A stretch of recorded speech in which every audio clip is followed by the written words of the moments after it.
मस्तिष्क रेखा से संबंधित इस अंक में मस्तिष्क रेखा से संबंधित कुछ और विषयों पर हम लोग बात करेंगे।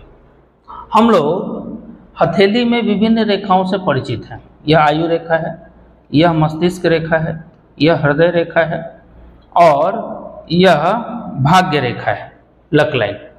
भाग्य रेखा के ऊपर हम लोग आगे वीडियो बनाएंगे, हृदय रेखा पर भी बहुत सारी वीडियो आएंगे। आज जो मस्तिष्क रेखा की कुछ स्थितियों पे हम लोग चर्चा कर रहे हैं, पीछे भी हम लोगों ने मस्तिष्क रेखा के ऊपर कुछ वीडियो बनाए थे। आज के इस वीडियो में हम लोग, पिछले वीडियो में हम लोग पढ़े थे कि मस्तिष्क रेखा अगर टूटी हो तो उसका क्या फल होता है। अभी के इस वीडियो में हम देखते हैं कि मस्तिष्क रेखा अगर भाग्य रेखा तक ही आकर के ये रुक जाए, जैसे ये भाग्य रेखा है और ये मस्तिष्क रेखा है, ऐसा लगे कि भाग्य रेखा इस मस्तिष्क रेखा को आगे बढ़ने से रोक दे रही है, तो ऐसी स्थिति में यह मानना चाहिए कि ऐसे व्यक्ति का अपने ही किसी गलत निर्णय के कारण उसका भाग्य में अवरोध आएगा। वो अपने किसी ऐसे निर्णय के कारण अपने भाग्य को ही खराब कर देगा। उसके बाद से इस पार्टिकुलर एज, लगभग 34-35 साल की आयु के बाद उसके जीवन में कहीं ना कहीं कुछ गलत निर्णय के कारण उसकी स्थिति खराब हो जाएगी।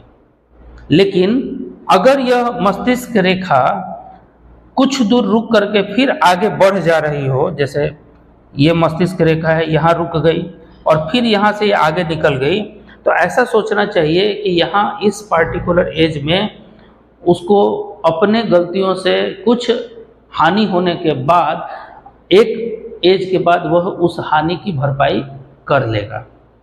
हो सकता है कि चूंकि शनि के नीचे टूटी हो तो उसे कुछ चोट वगैरह है, इसके कारण उसे आर्थिक हानि उठानी पड़ी हो, तो यहाँ अगर यह रेखा उसे रोक दे तो यह उसके लिए ठीक नहीं है। अगर यह रेखा इस लक लाइन को पार कर जाए और पार करके हर्षल पर्वत पर ना पहुंच करके उसके पार करने के जस्ट बाद यहीं आकर के समाप्त हो जाए, सूर्य पर्वत के नीचे भी ना पहुंचे, तो ऐसा समझना चाहिए कि उसका दिमाग परिपक्व नहीं है। उसके जो डिसीजन लेने की क्षमता है या उसके जो सोचने की क्षमता है वो कहीं ना कहीं उतनी मैच्योरिटी के साथ आगे नहीं लेके उसको जा सकती है जितना कि उसको होना चाहिए था। उसका दिमाग अभी भी अपरिपक्व है, वो किसी अन्य के डिसीजन से चल रहा है, अदूरदर्शी है या हड़बड़ में गड़बड़ करने वाला इंसान है। तो ऐसे लोगों का मस्तिष्क जल्दबाज किस्म का होता है। अगर ये थोड़ा सा ऊपर चले जाए तो उसको बेसब्रा बना देता है, अधीर बना देता है, ये कुछ इस तरह से हो जाए तो और उसमें नुकसानदायक है।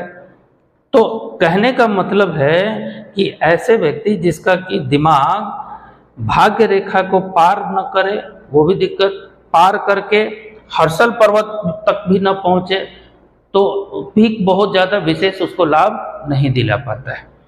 मस्तिष्क रेखा लाभ तभी दिला पाएगा जब वो सीधी, स्पष्ट और कम से कम हर्षल पर्वत तक पहुंचे।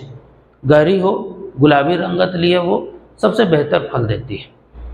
अगर कहीं बीच में टूटी हुई हो, मोड़दार हो, कर्व लिए हुए हो, तो यह उसके लिए अच्छी स्थिति नहीं बना पाती। अब अगर मान लीजिए कि अगर यही मस्तिष्क रेखा, जैसा कि हम लोग बात की है कि कर्व लिए हुए हो, कर्व मतलब अच्छी मस्तिष्क रेखा कहते हैं कि अगर सीधे हो, लेकिन अगर ये कुछ इस तरह से टेढ़ी मेढ़ी सी हो तो ऐसे व्यक्ति का दिमाग हमेशा कुछ ना कुछ बेचैनी जैसा रहता है, उथल पुथल चलते रहता है। उसका डिसीजन लेने का जो क्षमता है वो कहीं ना कहीं प्रभावित होता है। वो खुल करके निर्णय नहीं ले पाता है, हमेशा कुछ ना कुछ सोचते रहता है, नींद कम आती है या अचानक एग्रेसिव हो जाता है, गुस्सा भी अचानक से आ सकता है। ऐसे व्यक्ति किसी की सुनते नहीं हैं, अपने मन की करते हैं। अगर यह स्वतंत्र हो, ये दूर से अगर आ रही हो तो और नुकसान है। अगर आयु रेखा से सट के जाए तो फिर भी किसी का नियंत्रण उनके ऊपर रहता है, लेकिन अगर कहीं दूर से आ रही हो तो निरंकुश हो जाते हैं, उनके ऊपर किसी का अंकुश नहीं रहता है। तो ऐसे व्यक्ति का दिमाग को पढ़ पाना थोड़ा सा मुश्किल हो जाता है। सोचते कुछ है, करते कुछ है, उनके कथनी और करनी में हमेशा कुछ ना कुछ अंतर आपको देखने को मिलेगा। क्यों? क्योंकि उनका माइंड स्टेबल नहीं है, एक जगह स्थिर नहीं है। अभी कुछ सोचेंगे, थोड़ी देर के बाद उनका दिमाग बदल करके कुछ करने के लिए हावी हो जाएगा। ऐसे व्यक्ति किसी के अंडर में, या यूँ कहें कि कोई उनको अगर कुछ सिखा पढ़ा दे तो वो भी दिक्कत। अगर अंगूठा भी इसका निशानी दे, जैसे अंगूठे पे अगर इस तरह का यहाँ क्रॉस होता है तो उसके लॉजिक में कमी होती है, और अंगूठा का ये जो ऊपर का पोरवा है काफ़ी लंबा हो तो उसका विल पावर स्ट्रांग होता है। तो यहाँ लॉजिक कम है, विल पावर स्ट्रांग है और दिमाग में उथल पुथल है, तो ऐसे व्यक्ति से कोई भी काम कराया जा सकता है। तो उनके पीछे दिमाग देने वाले कोई दूसरे होते हैं, उनसे काम कराने वाले कोई दूसरे होते हैं। तो ऐसे लोग सामाजिक हित के लिए ठीक नहीं होते हैं। अगर उनका नाखून भी इस तरह का कोई इंडिकेशन दे रहा हो तो ऐसे लोगों से सावधान रहना चाहिए। अगर यहाँ अंगूठे की स्थिति ठीक हो और दोनों के बीच में, अब जैसे ये ऊपर का जो हिस्सा होता है ये विल पावर का होता है, आपके करने की क्षमता है, और ये आपके सोचने की शक्ति है।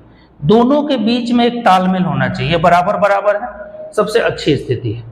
अगर ये कम है तो सोचने की स्थिति, आपका जो लॉजिकली सपोर्ट है वो नहीं मिलेगा। नीचे वाला हिस्सा अगर छोटा है, करने की क्षमता ज़्यादा हो जाएगी। अगर बिना सोचे समझे कोई भी काम करते हैं तो नुकसान ही देगा। तो ऐसी स्थिति में अगर ये माइंड लाइन भी आपका इस तरह की बात करता है तो ऐसे व्यक्ति सामाजिक परिप्रेक्ष्य में ठीक नहीं कहे जा सकते। अगर यही मस्तिष्क रेखा पे किसी तरह का जंजीर जैसी स्थिति आपको देखने को मिले, जैसे ये मस्तिष्क रेखा है और इस पे ये इस तरह का कोई जंजीर जैसा, या ऐसे कोई वक्र गोल गोल जंजीर जैसा ऐसा बनता हुआ दिखाई दे, यह भी मानसिक स्थिति को निगेटिव कर देती है। ऐसे व्यक्ति का दिमाग ठीक नहीं होता है, विक्षिप्त होते हैं, या जिस एज में यह जंजीर है उस एज में दिमाग से संबंधित उनको कोई ना कोई परेशानी हो सकती है।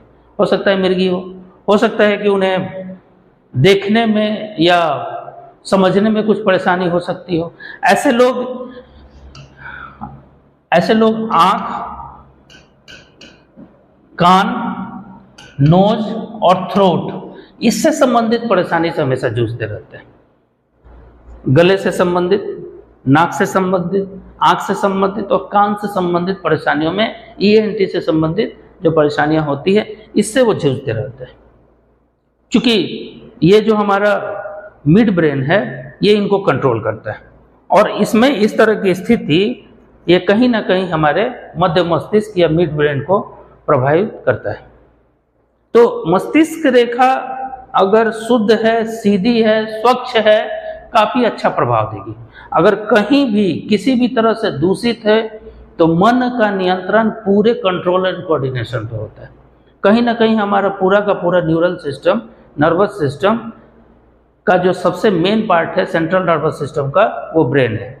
और ब्रेन मतलब मस्तिष्क मतलब माइंड, अगर वो प्रभावित होगा पूरा का पूरा बॉडी का कंट्रोल एंड कोऑर्डिनेशन कहीं ना कहीं खराब होगा। अगले वीडियो में हम लोग कुछ और बातों पर चर्चा करेंगे। बने रहिए, सब्सक्राइब जरूर कीजिए। धन्यवाद।